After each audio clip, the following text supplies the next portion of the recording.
عامر ضیاء صاحب نے ایک سٹیٹمنٹ دی ہے جناب کہ اسٹیبلشمنٹ کے سب سے بڑے لاڈلے اگر کوئی رہے ہیں تو وہ نواز شریف صاحب رہے ہیں. You agree with this? جی میرا خیال ہے. اس کی وجہ میں آپ کو سمپل سا ایک واقعہ سنا دیتا ہوں. نواز شریف صاحب جم خانہ میں کرکٹ کھیل رہے تھے, کرکٹ کٹ میں تھے کہ اس وقت کے چیف سیکرٹری ان کے پاس آئے اور ان سے کہا کہ آپ کو گورنر ہاؤس بلایا جا رہا ہے. تو انہوں نے کہا کہ میں کیا کروں گا گورنر ہاؤس جا کے. تو انہوں نے کہا وہ گورنر صاحب آپ سے ملنا چاہتے ہیں. تو انہوں نے کہا اچھا چلیں میں ڈریس چینج کر لیتا ہوں. تو انہوں نے کہا نہیں بس جیسے ہیں ویسے ہی چلیں.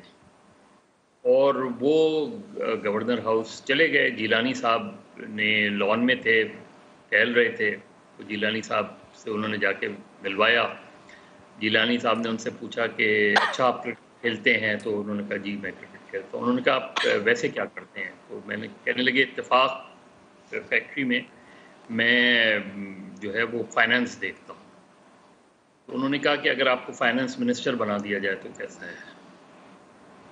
اب یہ باتیں مجھے ڈائریکٹلی ان صاحب نے بتائی ہیں جو میاں نواز شریف کے پرنسپل سیکرٹری رہے ہیں. تو میرے خیال میں ظاہر ہے ایک آدمی جس کو سیاست سے کوئی لگاؤ نہیں تھا, کوئی دلچسپی نہیں تھی, لیکن اس کو اور ان کے خاندان اور اس کے علاوہ جو ہوا تھا کہ بڑے میاں صاحب سے جب جنرل جیلانی نے اور انہوں نے جا کے کہا تھا. مظہر صاحب ویسی ازراہ مذاق ذرا لائٹر نوٹ پہ, تو یعنی یہ مجھے آج پتہ لگا کہ ایکچولی پاکستان کے 2 سابق وزراء اعظم جو ہیں کرکٹ کھیلتے کھیلتے سیاست میں آئے ہیں. وہ کیوں؟ اب ذوالفقار علی بھٹو بھی کرکٹ کھیلتے تھے. بھٹو صاحب بہت اچھے کھلاڑی تھے کرکٹ. اچھا نہیں لیکن ایکچولی کھیلتے کھیلتے آگے سیاست میں, میں یہ کہہ رہا ہوں کھیلتے.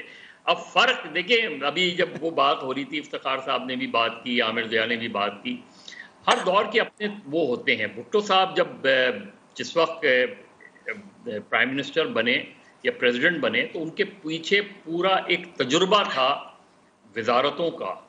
ایک بہت ہی پاورفل جو ڈکٹیٹر تھے ان کے ساتھ کام کرتا تھا, اور ان کا جو پولیٹیکل آپ ان کا کیریئر دیکھیں آپ بھٹو کا, تو وہ جس ایج میں پولیٹکس میں آئے, اسکندر مرزا کے ساتھ جن کو لا کے ملوایا گیا تھا کہ ہی از اے بریلینٹ جو ہے بیرسٹر, اور اس سے لے کے ان کی پھانسی تک, یعنی جتنا عرصہ آپ سیاست میں ایکٹیو ہوتے ہیں, سیاست میں کسی پوزیشن پہ, وہ پاکستان کی ہر امپورٹنٹ منسٹری لے کے سرو کر کے پریزیڈنٹ پرائم منسٹر وہ بن کر, اور وہ اقتدار سے بے دخل ہوئے تو انہوں نے کوئی این آر او سائن نہیں کیا. ان کے سامنے این آر او رکھا گیا تھا اور ان کو کہا گیا تھا کہ آپ ٹرکی بھیج سکتے ہیں, فلاں جگہ بھیج سکتے ہیں.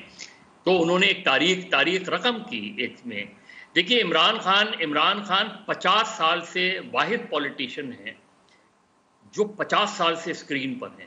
جب وہ پولیٹکس میں نہیں تھے تب بھی اسکرین پر تھے, اور میڈیا کی زینت تھے اس وقت. As a cricketer, as a glamorous person وہ میڈیا کی زینت رہے, اور اس کے بعد جب پولیٹکس میں آئے تو وہ پولیٹکس میں پولیٹکس میں سب سے زیادہ ویل نون فگر اس لحاظ سے بن گئے. تو وہ جب پولیٹکس میں آئے تو he was not a stranger to the people of Pakistan. وہ ان کو جانتے تھے, ایز اے ہیرو جانتے تھے کہ ہمارے یہاں کیونکہ کرکٹ کا کریز ہے.